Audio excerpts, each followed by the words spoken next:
Okay, let's go ahead and get started. First off, I want to introduce Matt Rivitz, who is the founder of Sleeping Giants and the Quills. Matt is a dear colleague, a respected professional, a light bearer, a leader, a wisdom keeper. He's walked the walk of change, and he's here today to tell us his story. I'm very excited and very thankful to have him here. Before I have him get going, just a few housekeeping things. We're going to work through questions in the chat. So if you could keep your questions there, and I promise we will get to those throughout the discussion, and then maybe do a little Q&A at the end before the top of the hour. And thank you all for attending the Future Ready CMO webinar. I believe this is webinar number 5. Thank you and welcome, Matt. How's it going?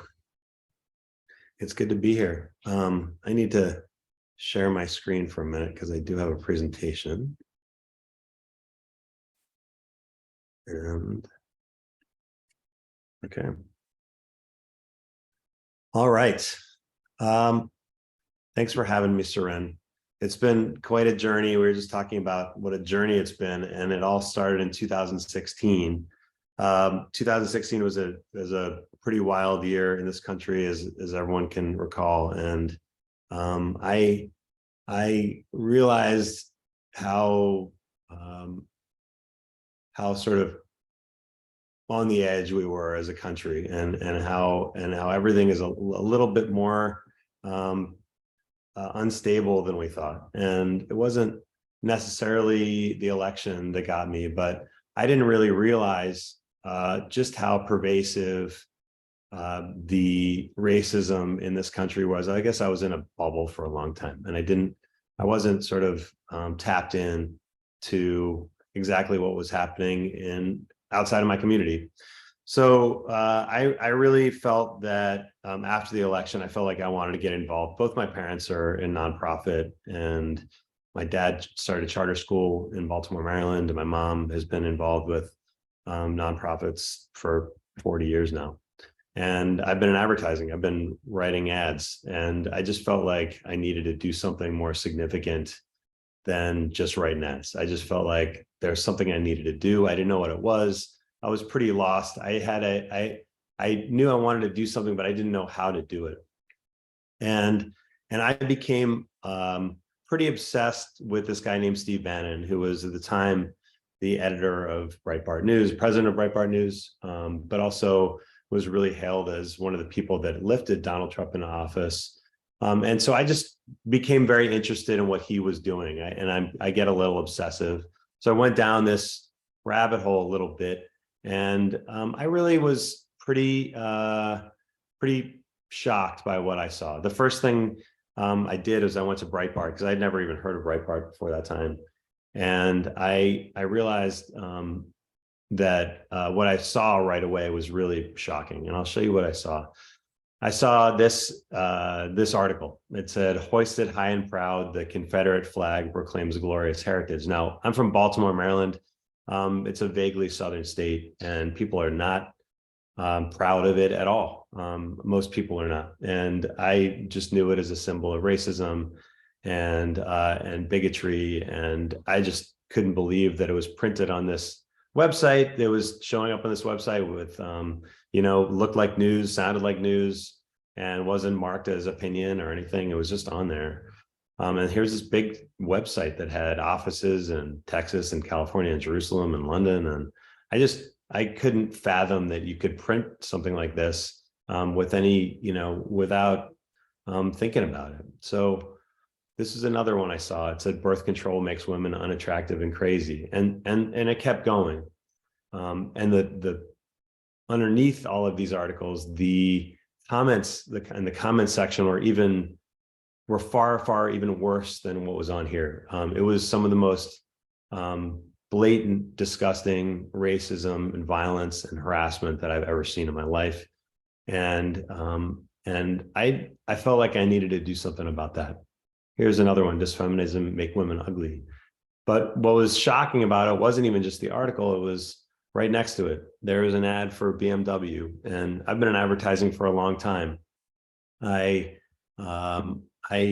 know as a writer that you can't, we check and recheck and proofread and do everything we can not to be controversial most of the time. And I knew instinctively that BMW, which markets to everyone, and women especially, that they would not want to be seen next to this thing. But I couldn't figure out why they would buy an ad on this site. So the first ad that I saw wasn't actually BMW, but it was for SoFi, which is a progressive loan company where I live in San Francisco. And what was interesting about it was I thought, that's another brand that wouldn't really want to be seen on this. I can't imagine any brands would want to be seen next to this kind of content, but I just thought they definitely wouldn't. So I had been talking to a friend about Twitter. I had been on Twitter for 2 years. I had sent a total of 10 tweets. I barely looked at it. I sent 10 tweets, and they were all about the Baltimore Ravens and their horrific offense at the time as a football fan. And it got absolutely no one looked at it. And I just didn't, I didn't really have a feel for Twitter, but I knew that someone told me that if you're ever sitting on the tarmac in an airline and you're waiting for more than 2 hours, that you can actually tweet to the airline and they'll give you like 20,000 miles just for, just for your troubles. And so it just dawned on me that this is a very public medium. It wasn't like writing an email. It wasn't like calling where no one's going to get back to you. They needed to react because it's on Twitter. They had someone behind the Twitter handle, and they needed to react to what was on there because it was very public. Everyone could see it. So I perhaps foolishly opened it was a Gmail account without my name on it. I just knew that at the time there's a lot of harassment happening online. It was pretty scary out there. There were people being swatted, which means they call the SWAT team to your house and they bust through the door and start shooting. And there was a lot of harassment. It was really horrific. So I just opened an anonymous Gmail account. And then I opened an anonymous Twitter handle. And I just came up with the name Sleeping Giants because I wanted it to seem more than just me. Even though I wasn't following anyone and no one was following me yet, I wanted to really seem like there were more people. So across the masthead, I put, a group of people marching, and then I found a really piece of terrible stock art that I used for a logo for the first couple of weeks. And I tweeted to SoFi. I really had no idea what I was doing. You can see it was 16th of November in 2016. I said, "Are you aware that you're advertising on Breitbart, the alt-right's biggest champion today? Are you supporting them publicly?" And that tweet really changed everything. It really, I didn't know what it was going to do, and I didn't really expect to hear anything back.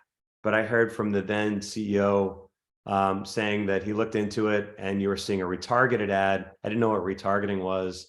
Like you visit our site and Google delivers your ads on other sites. I had no idea what that was. Fortunately, I'm in advertising. I got a lot of friends in media. They described to me what it was. And of course, we all know about it now. It's basically Google ads. You send your ad to Google, they traffic it wherever their eyeballs all over the internet. And that could be on any site. It could be on Disney.com. It could also be on Breitbart.com. It doesn't matter where, as long as they're eyeballs and they match the people that you're looking for. Unfortunately, that means for a lot of these brands that they were going to end up on Breitbart and in a lot of sites like it. Breitbart was just one site. There are thousands of sites like that. But Breitbart really became, for me, a symbol of something much bigger, which is smuggling racism and bigotry and sexism into the mainstream. So I was like, they took their ad down, and then another popped up, and then another popped up. And I had tried to write to right away. I tried to write to Google. I tried to write to Facebook, which had an audience network at the time, and a bunch of different other ad networks online, and no one got back to me. So I thought, okay, well, we're gonna have to go one by one here. So I started doing it to a bunch of brands, and within the first week, I think maybe 15 brands had removed their ads. They'd put Breitbart on their block list.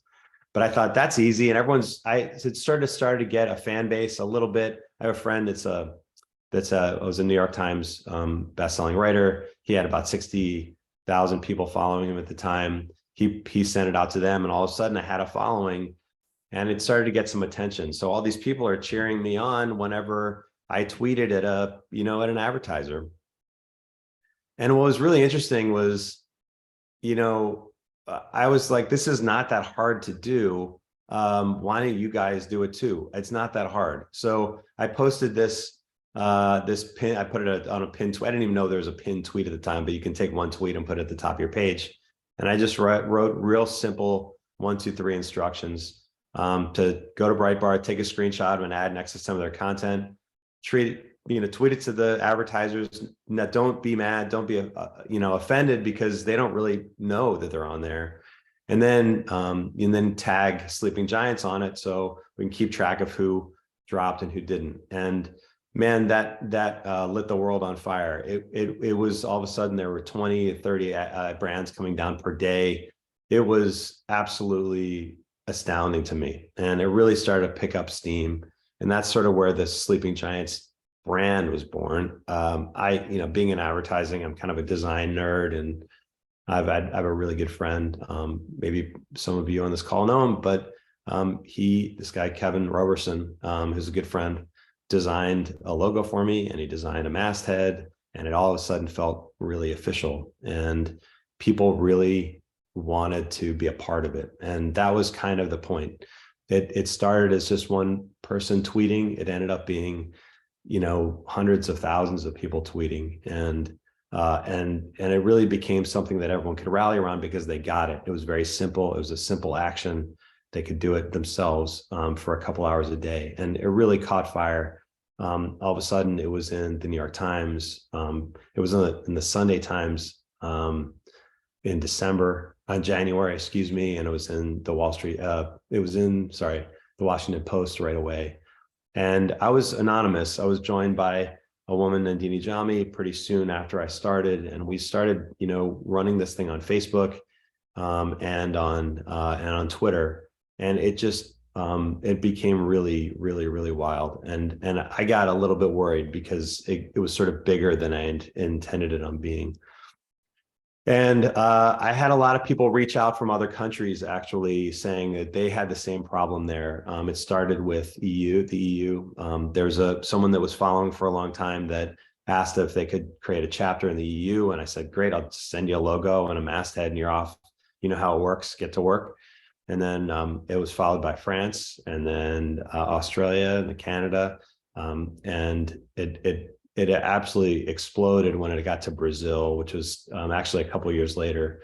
I had done an interview with El País, which is a big Spanish language newspaper, and it talked about Sleeping Giants. And all of a sudden, I woke up in the morning and there were 15 Brazilian chapters, and I had no idea what to do with that, other than I just picked the one with the biggest audience and the people that sort of understood how best to do it, and just sent them a logo and told them to go. All these chapters are run individually. We've shared ideas at times, but they don't they haven't we don't really coordinate at all. Everyone's sort of run independently. We don't actually know each other's names. I know Brazil now because they were outed, as was I.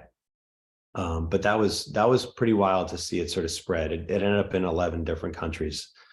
So it really exploded beyond what I ever thought. All of a sudden, celebrities were wearing the hats and the shirts, and that's Don Cheadle on Saturday Night Live. He wore it for his cold open, and that like completely blew my mind, because it was just, again, it just started with a Twitter account with no followers. But based on that, there was a big outcry to go wider, and I was pretty concerned about doing that. I felt like it's pretty critical to stick to a mission and do it right, but it became a community and people had ideas, and I molded for a while, and realized, like, this article came out about Bill O'Reilly at Fox News, and he was sexually harassing the women at the network for a very, very long time. The network was covering it up, and they were actually paying to settle. I think they had $32 million in settlement for sexual harassment suits just for him. And there were a lot of brands that were on his show that were targeted towards women. And I just thought it didn't make any sense. And a lot of people were saying, hey, we've had a lot of success with Breitbart. Let's see what we can now do with Fox. And I was scared. I'm really scared. I didn't want to tangle with Fox. They're very powerful. And I just thought, you know, I'm anonymous. We're anonymous. It's one thing to go after Breitbart, which is a website, but to go after a big TV network seems scary. But I thought, well, in for a penny, in for a pound. I'm already, you know, this is already pretty risky. So let's do it.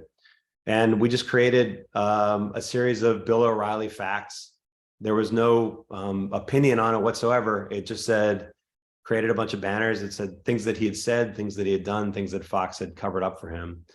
And I think within 2 weeks, maybe 30 advertisers had dropped the show. And then 2 weeks after that, he went on vacation and never came back. So that was pretty wild to see that happen. Hey, Matt, Yeah, sorry to interrupt your flow, but can you talk a little bit about this fear and like how? I'll tell you all about it in a bit for sure. Okay. It's scary getting into this, and especially in the time when I did. It was pretty terrifying. And but there's something I think about that is it's intoxicating. I will say, trying to make a difference and actually seeing some tangible results is an addiction, and I'll tell you about that a little bit more in a bit. So based on that, I then really became pretty obsessed again with the way information was disseminated, and no one sort of symbolized the broken part of social media and its reward system more than Alex Jones. I don't know if everyone knows him, but he's a conspiracy theorist online. He has a company called InfoWars. He was one of the biggest influencers, if you can call him that, on YouTube and Facebook for a very long time. And if you looked at all the rules for all these social networks, they were very clear in what was allowed and what wasn't, and what he was engaged in really was not. He had multiple violations. What they would do is they would give him strikes for what, you know, for a violation, and then they would wait, you know, for a month, and they would remove that, and then he would get another one. They would always dodge making him take responsibility for his actions and actually enforcing their terms of service. So that terms of service really became, for me, in like years 2 and 3, the most important thing to take on, because these companies reward people like this. They reward bigotry. They reward, lies and disinformation. And if someone gets big, like Alex Jones did, he was making them a lot of money. So the last thing they would want to do is cut him off. And that's the way the system of rewards works for social media. But it didn't make sense to me. And I kept hounding YouTube, especially about it, because he was making advertising dollars. He was making money from advertising from brands, while he was saying that the parents of Sandy Hook were liars, and that Sandy Hook was a false flag, and that and his followers were actually harassing the parents of the dead children from Sandy Hook.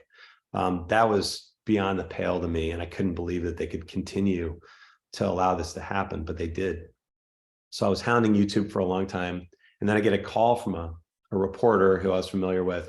He said, "Do you have any comment about Apple dropping Alex Jones?" And as it turns out, someone on Sleeping Giants, and I think we had retweeted it, but they said there was to 2 smaller podcasting companies. This is how these things happen. And it was to Stitcher and Overcast FM. And they said, why is Alex Jones on your service? And they said, we actually don't have our own index. We follow Apple's indexing policies, and we use their indexes. So they then turned to Apple and said, hey, why do you have Alex Jones on here? We don't want him anymore. Well, Apple is a product company, or at the time was mostly product company. They still are. And they don't take advertising dollars from advertisers for Alex Jones. So for them, it was no skin off their teeth and skin off their back. And they just said, we're done with him. So Apple dropped him. And then in short order, within a day, Facebook dropped him, and Roku dropped him. A bunch of different channels and social media companies dropped him. And I didn't like the way that happened. Twitter took a long time. I wrote an op-ed in the Guardian in the UK about, or I think it was US Guardian, about why Twitter is culpable in the lies that he spread. And they waited another couple weeks, but then he harassed Jack Dorsey outside of some congressional testimony, and Jack Dorsey decided that was too much for him and dropped him. I don't think that, and we can talk about this later, that these social media companies, they don't enforce their own rules. They wait for cover from the other companies. So I like the fact that they dropped Alex Jones, because they should have done it a long time ago, and they shouldn't have waited for other companies to do it before they did. They should just have their own policies, and they should enforce them equally across the board. They have not done that, and they continue not to do that.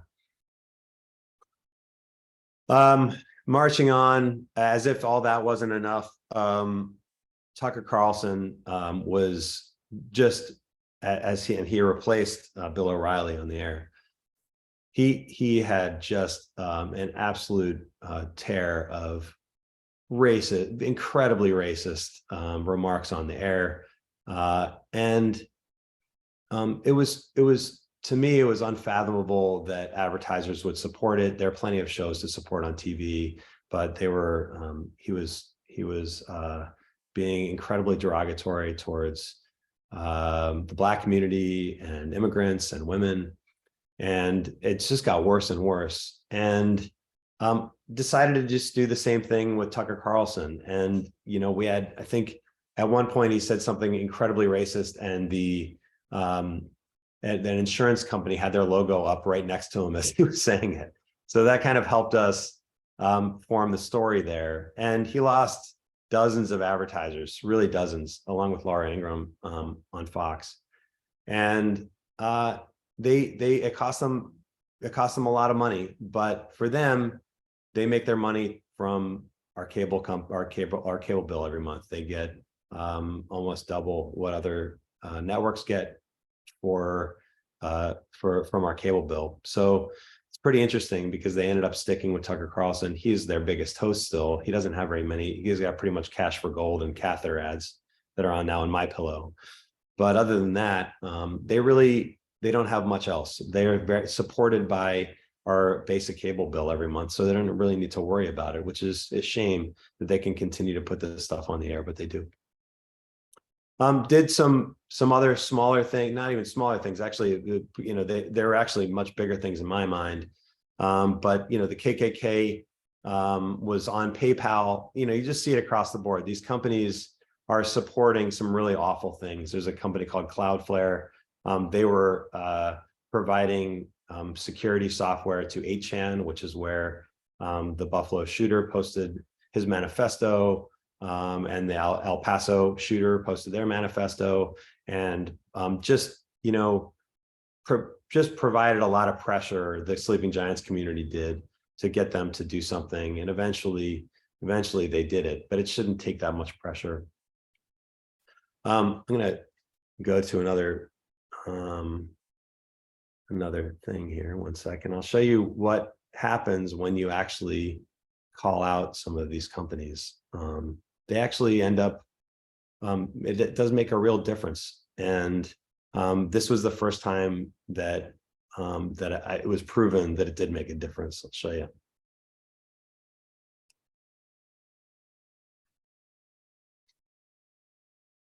You have no ad income. And by we went from, when I left in to take over the campaign, we were going to make like $8 million of free cash flow that year. After we won, this group called Sleeping Giants, a group of tech executives, they literally stripped out. They went to the 35 exchanges that sell the ads. 31 went away. So the ad revenues dropped like 90%. Sleeping Giants, they attacked us too. On Twitter. Yeah. See, they go like, you know, you're doing advertising on this site. Yeah. Take it down. They And eventually Google banned us from the ad network, Exactly. which every other ad network uses. So basically, we have to take all that down. Yes, Um, that's what I'm, same exact thing happened with Whiteboard. That's what in Sleeping Giants, they're gonna sue them because they're all active professionals in tech, Google, Facebook, etc. yeah. But how's Breitbart finance by reader only now? It's done by advertisers. I'm saying it's been tough financial trouble So it's through advertising still. for advertisers.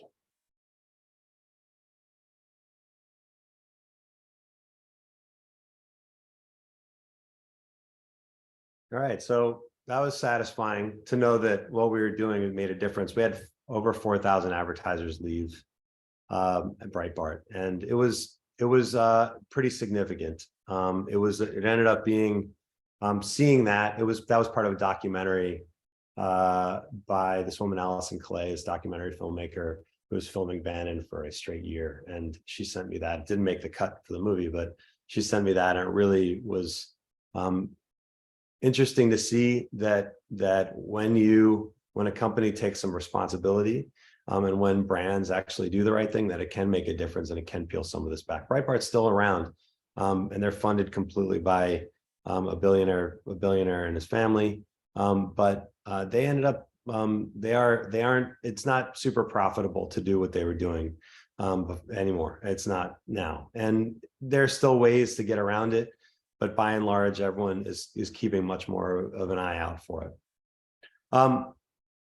So you can imagine we made a lot of people angry, and rightfully so. When you mess with, I remember when I started this, someone said, you know, when you mess with someone's money, that's when things get really ugly, and it did for me in 2020. Tucker Carlson's website, The Daily Caller, figured out who I was through a friend's Facebook post. They called me. I did not call and return their call, obviously, but they published an article about it. And what happens is, amongst a lot of these folks, is that they share a listserv.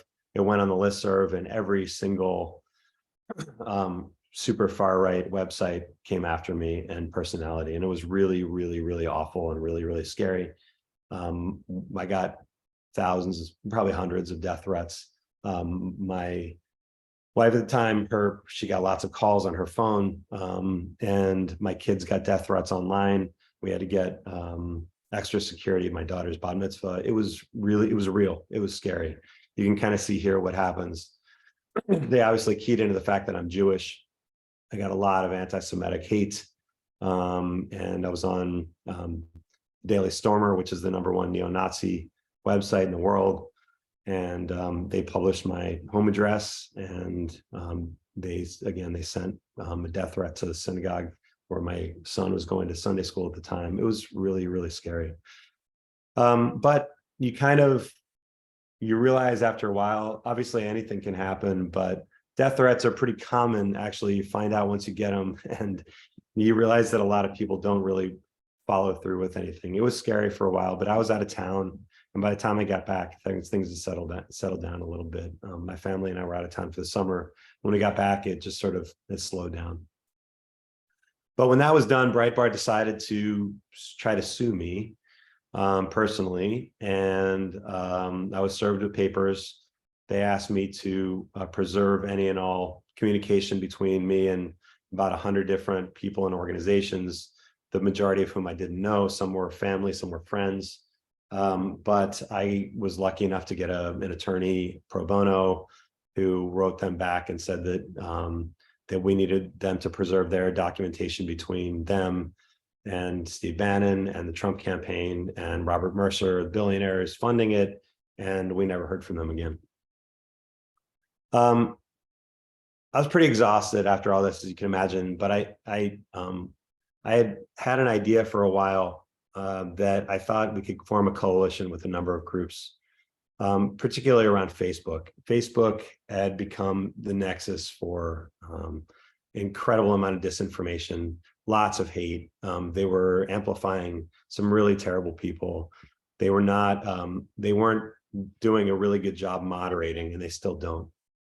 But after George Floyd was murdered, everything really became ultra clear to everyone that Facebook was a problem. So it happened very quickly.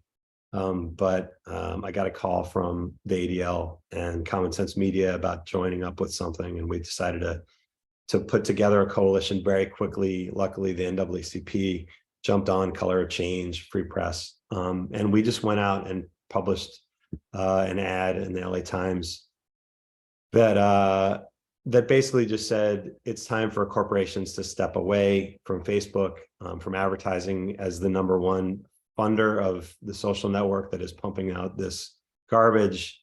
You also have a pretty keen responsibility in taking responsibility for it as well. And we launched the State Stop Hate for Profit Coalition along with this ad. And we had, I think it was over 100 advertisers dropped, large advertisers too, dropped Facebook for a month. We asked them to take a month off. Many took a month off, some took over 6 months off. And and it was the first real public blow landed on Facebook. They were really impervious. Their stock bounced back a couple months later. It was no big deal. But it was the first time that corporations said, we've had enough. We want you to do something about it. And it was a tremendous success in that way. But after that, I was really burnt. I really felt like this is sort of Sisyphean, and no matter what happens, there's always going to be something else on the horizon. And at the same time, the government was starting to take Facebook and social media companies seriously. There are now a number of cases in front of the Supreme Court challenging Section 230, which we don't have to go into 230 now, but it's basically the rule, the law that basically protects, it shields social media companies from what they publish online. But now society is sort of caught up, and they've put, there are a lot of different government organizations and other organizations that are sort of dedicated to peeling back some of the abuses on social media. And so it's really happening from a societal standpoint, which is really gratifying. But I was really super burned after this. This is a picture of me in December of last year. I had it. I don't know if you can see it in my face, but I was absolutely exhausted. Was incredibly burned out. Dog is super cute, but I was not, and I was in such a bad place. My wife and I were splitting up. My oldest is heading off to college. I felt like I had missed a lot, and I didn't really. I had the fight left in me, but I couldn't continue to do that. I was working at the same time as a copywriter, funding it. I made no money during this time, and I had done some fundraisers for other organizations. I had taken the money that we made from merch and plowed it right back into the organization. So it was a burnout, and I just crumbled. So I took some time off, and I left from Sleeping Giants, and then I went back a couple times because it is kind of an addiction, and we can talk about that in a bit. But I just decided that I couldn't do it anymore. So I took a bunch of time off, and then of course something else happened that we all know about now. ChatGPT came out, and AI, and I watched at work really had slowed down for me because it slowed down for everyone. And I was worried about my job, and a lot of my friends are worried about that job. And then on top of it, you see this AI come out that might be responsible for us losing our jobs permanently. So of course, being that I had just run something that really took on the responsibility of these companies, these social media companies, I thought, here we go again. We are now launching something into the world that we might not be able to control. And if we think hate and disinformation is a problem now, well, once some bad actors get a hold of AI, it's going to be really horrendous. And we're going down the same road. It's not hard to see. Even the CEO of OpenAI, Sam Altman, is scared of what this could do if it's put in the wrong hands. And even in the right hands, it can be pretty scary. And they then, even though he's scared of it, they put out a subscription service for AI. So I'm watching all my friends worry about their jobs. And I am a writer still. I still believe in it.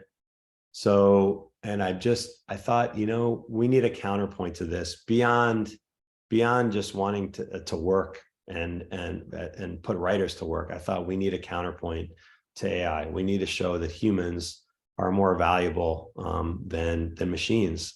And so the sort of sleeping giants part of me kicked in, and that week that they went, that they launched their subscription service, I launched the Quills, which is my new company, and it's basically a collection of vetted writers to work on anything and everything that's writing based for companies. The purpose of it is to put the people that aren't working as much as they want to be working back to work. But it's also to get companies to sort of believe in the power of humans and creativity and put more emphasis on that than to look at this new shiny object out there. And so far we've had 450 writers reach out. We've vetted most of them. We're at about 250 writers on the bench waiting to work on whatever companies need from a writing standpoint. And so far it's been 2 months and has been staggering the success that it's had already. I'm knock on wood, I'm knock on my floor. Feel really good about where it's heading. And I'm really heartened to see the companies are really taking this seriously, and they want to work with real people that can provide real solutions for them. So I think I've been sort of trying to wrap up how these two things can sort of teach, as have the things that they've taught me and what they can teach you about moving forward.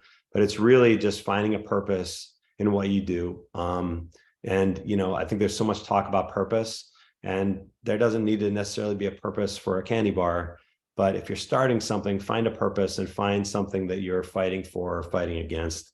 Even if you're selling a product or a service, there is a purpose in it. And then build a community with that, because once you have a purpose, you can have people not just following and buying your products and taking part of your service, but they can help you fight for this thing, and they can evangelize what you have, and not just as a product or a service, but as a movement. And then more importantly than anything, make more than money. I realized during Sleeping Giants that as it was unpaid, it became very hard to sustain that long term because I had to work a full-time job.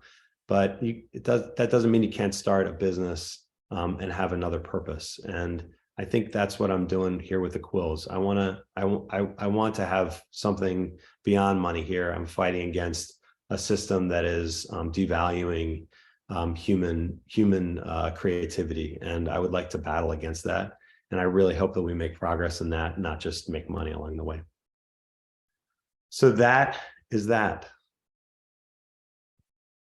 Thanks for listening. It's really powerful, Matt. Thanks, Seren. It's very powerful and inspiring, and also real, right? I think we talk a lot about driving change, but I appreciate the realities. And it sounds like, kind of where there's a couple questions that I have in the chat that I want to go through, but one question I have is, because I sometimes see things online and I'm just like so disgusted that I don't really know how to react or respond. And can you talk a little bit about that first time you sent that tweet and what was happening for you internally as well as externally? Yeah, I mean, I think I was obviously very scared. I thought, okay, I'm going to be anonymous here, but there's always the risk that you get found out, and I did. But yeah, I just thought, it was online at the time. If you went on Twitter, particularly, there was so much hate directed at people and so much harassment. I can't tell you the number of anti-Semitic tweets I had gotten, stuff about like Holocaust stuff, getting into the oven, all that kind of stuff. It's really horrific.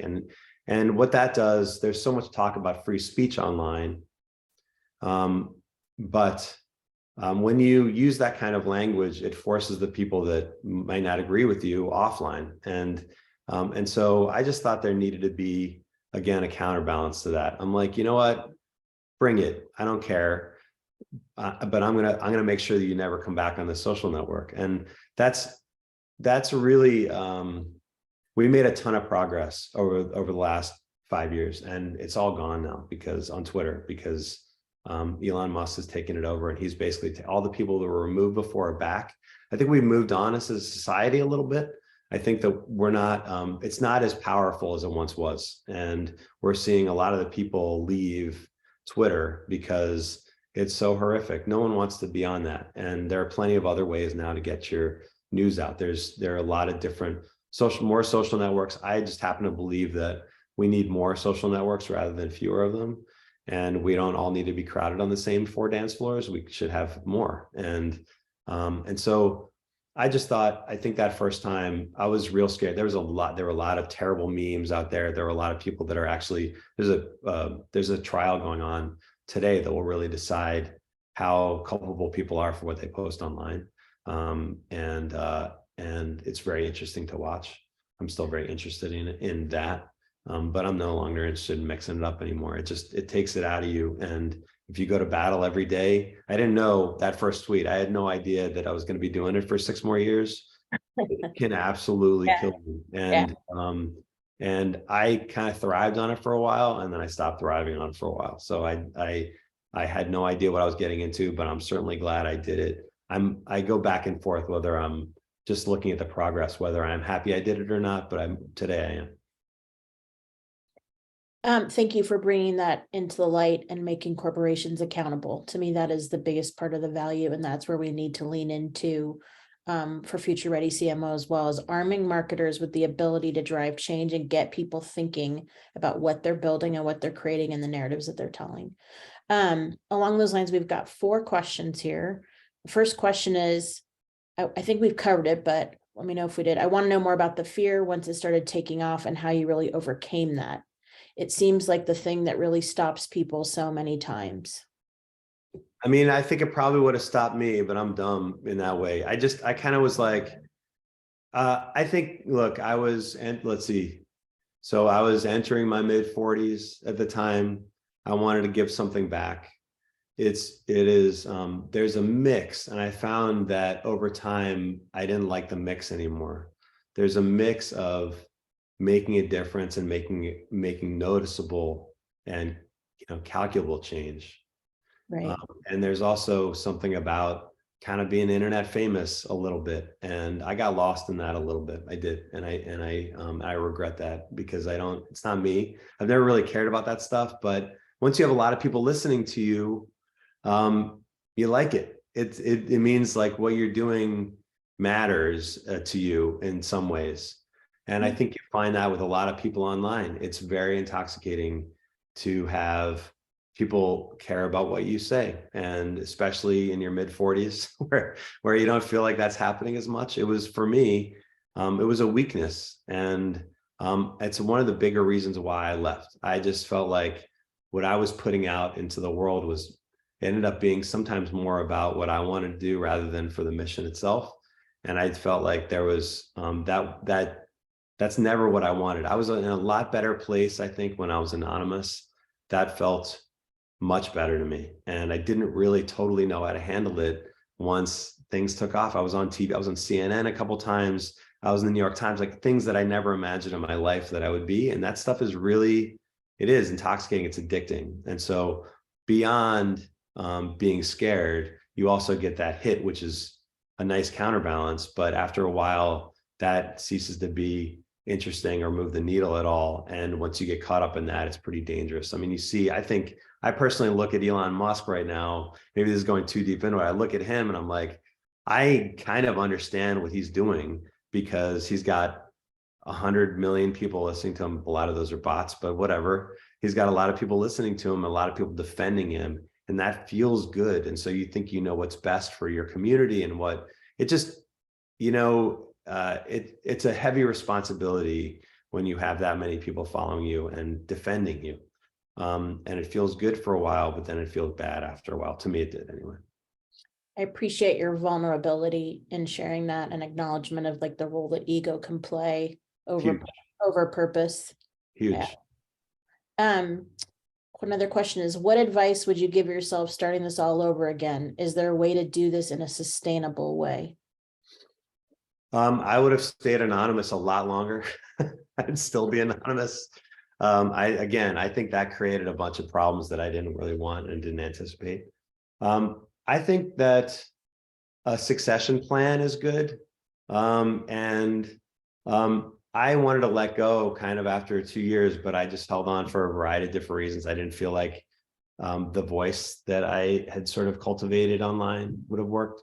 So I would have had a team of 20 people that are able to take it over. And I know the way other chapters run, they have multiple people doing it, just to keep from burning out and keep it from being having it be about me in particular. I tried really to hold that line where you're anonymous, and I think when it stopped being like that, I really kind of felt more of an ownership over it than I should have. And I think that these other chapters keep going. I think they will. I think that pushing for more change outside of just tweeting is really important. The French chapter actually has gotten laws passed in France around transparency in ad buying. And there's this thing called the Sleeping Giants Amendment in France. And that blows my mind more than anything else. They've done an amazing job. They're much smaller than the US version, but they've gotten a lot more done systematically. And I think I would like to have seen that happen. I also think too, just making a lot of friends offline and collaboration is really important. And I would like to see, we did that with Stop Hate for Profit. It's hard to do that with multiple organizations, but I just hope that especially with AI, if I had to start Sleeping Giants for AI right now, which I will not do, I would just really push for early regulation, because what happens with all of this stuff is that people get addicted to it, and then it becomes irreplaceable, and no one wants to go back, and the lawmakers don't know what the hell's going on, and they're most of the time too out of touch to understand how to do anything about it, and then we're screwed. So I really hope that that there can be really some inroads made from a lawmaking standpoint to keep a lot of this stuff from happening. So that I would do more of that than I think tweeting, because I got pretty addicted to tweeting because it's pretty addictive. But I've been off Twitter for almost a year now, and I fucking love it. So yeah, so Feels good. yeah. So I'm going to give you a hypothetical. So imagine there's a CMO within let's say a mid-sized company, and they see something within the company. Maybe it's, I don't know, they're going to, maybe a bad business practice. What advice would you give them for kind of creating change within their company and getting buy-in? So you're saying someone in leadership or someone? Leadership. Yeah, I mean, look, leadership is one thing. Like we've seen with Facebook, a lot of people that have done stuff, there have been whistleblowers in Facebook, and I think whistleblowers are the most valuable tool we have in our arsenal right now, because they see things from the inside. I think if you're up top, it's all on you. Like if you want to create change, you can do it. It's not that hard. Like a lot of people have reached out, say, hey, do you have a block list online? I don't, because I don't believe it should be my responsibility to provide that. And I don't think that my block list should be everyone's block list. Like I have certain beliefs, but I also know that other people have other beliefs. And so they need to decide what's proper and what's not. I think you need to set out an agenda for yourself and your company from a moral standpoint, and what lines are you not willing to cross? What do you believe in? And then you have to follow that through in everything you do, your media buy, and how you treat employees, and your benefits, and who you choose to do business with. What lines are you not willing to cross? I think that is super important to establish that early in the job and see that through in everything, because it is very, very hard to keep your eye on everything. We're just trying to survive most days, get through the workday. But what I found is a lot of companies, like with Stop Hate for Profit, they didn't know what to do. So they're waiting have someone else make a decision for them in another company so they can follow the leader. If you have a set of principles that you want to stick to from the beginning, then you stick to them, and then what to do in every situation, because the lines you're not willing to cross.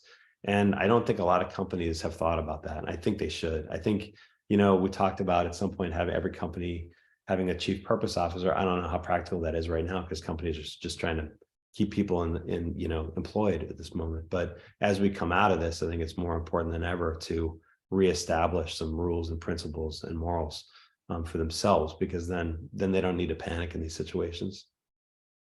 100%.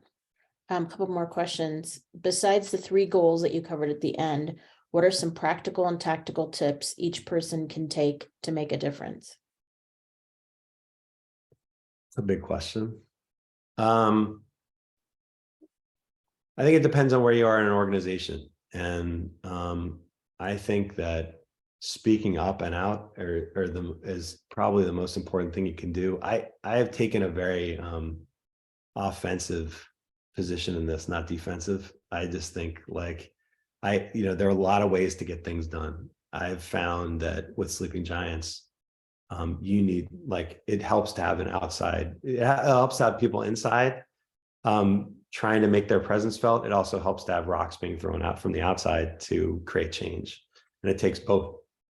I think that it depends on where you are in the organization, but I do think, again, holding yourself to your own standards, what you're willing to do, what you're like, as a copywriter, I would never worked on a tobacco account from when I was 21 forward. I was not interested in that. And that's something that I always, if someone asked me to work on that, I would not do it. Right now, I won't work for Facebook, but because I think it's equally or worse, equally damaging or worse. But I think that it's really important to, again, to establish your own set of principles and listen to yourself and speak up when you feel like something's wrong, because we're all pretty good at kind of putting our head down and going, that doesn't feel right, but okay, I'll do it this time, because it's easier to do that. But I think people end up respecting you a lot more, even if you're risking things a little bit. They respect you a lot more if you say, no, that doesn't feel right. Easier said than done, but that's it. Yeah, I think what I'm hearing underneath a lot of this is people staying true to their values. If you're a corporation, defining what those values are, those boundaries, those guidelines, in addition to mission and purpose and vision and all those beautiful things. Yeah. And then what is our personal accountability as leaders to those boundaries? Let's see, +1 on taking a stand, working for supporting organizations with questionable corporate morals. Yes. I will not work on TikTok, so shocking to everyone here, but that's my personal. Yeah. Yeah. Oh, Allie, joining a bit late. Will the recording be sent out? Yes. Yes, Allie, thanks for joining. Last question from Mary. Who was your greatest support system during this time? There were a bunch. I'm very, very lucky to have a lot of close family and friends. My family was very supportive for me. It ended up being a huge strain on our family ultimately. But they were, a rock. I actually really kept a lot of this away from my family. I was pretty obsessed with it. And I was not as engaged as I would have liked to have been in the family during this time. But they were really there for me. And beyond that, I had a lot of mentors within this movement that really helped me. Roger McNamee, I don't know if you've heard of him. He wrote a book called Zucked. And he was like one of the first people. He was an early investor in Facebook, and was the first person to stand up who had a lot of power and money and said, something's wrong here. And he continues to do it to this day. He's a super smart guy. And Carol Cadwalader, who blew the whistle, she published the article that about Cambridge Analytica, and she is like my hero. And I talked to her. I used to talk to her quite a bit more than I do now, but she was a huge inspiration for me and someone that I shared a lot of ideas with. And there's a guy named Richard Wilson that started a movement in the UK similar to Sleeping Giants before Sleeping Giants started, and he was. They have a much smaller organization. They're much more formal, but it's called Stop Funding Hate. And he was a real shoulder to lean on for me during this whole time. So any moral support I got from family and friends, but the professional stuff, there's a small but very mighty community of people that are in this, that take it very seriously and have been really pushing for change. And it's been really, really helpful to have that. Thank you. And to everybody on the call, thank you for showing up. Yeah, thanks everyone. You showing up, folks on the phone or on the Zoom, means that there are others out there who know that we need change. Matt, thank you for being a light bearer.